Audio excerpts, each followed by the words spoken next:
உயிர் சேதமானதுக்கு பிறகு முதல்வர் பேசுறது, துணை முதல்வர் பேசுறது, மினிஸ்டர் வீட்டுக்கு போறதெல்லாம் பழைய காட்சியாக இதை நான் பாக்குறேன். கரெக்டான கவர்மெண்ட்ஸ் இருந்தா ஒரு உயிர் எதுக்கு தேவையில்லாம போகுது. இது தமிழ்நாடு இது தொடர்ச்சியாகவே இருக்கு. ஆளும் அரசாங்கம் தான் யாரோ ஒரு மிருகத்தை சித்திரவதை பண்ற மாதிரி மனுஷங்களை பண்ண உண்மையிலே கண்டிக்கத்தக்கது. தேசிய முற்போக்கு திராவிட கழகம் சார்பாக மாபெரும் ஆர்ப்பாட்டம் நடக்குது. தேசிய முற்போக்கு திராவிட கழகம் சார்பாக ஜூலை 5 மாபெரும் ஆர்ப்பாட்டம் நடக்குது. இது தமிழ்நாடு இது தொடர்ச்சியாகவே இருக்கு. இதை ஆளும் அரசாங்கம் தான் இது கவனத்துக்கு கொண்டு வரணும். வெறும் லா அண்ட் ஆர்டர் பதவியை சிஎம் கண்ட்ரோல்ல வச்சிருந்து எங்கேயுமே எப்பயுமே லாக் அப் டெத்ஸ் வந்துட்டு இருக்கு.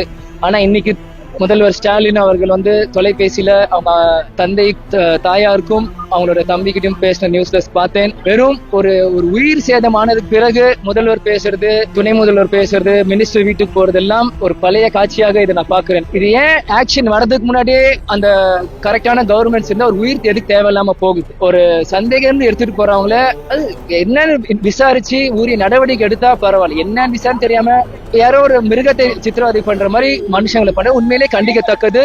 இதை மக்கள் தான் சிந்திக்கணும். அவங்க தான் வருங்காலத்தை சரியான தேர்வு செய்யணும். நடத்த தெரியும்.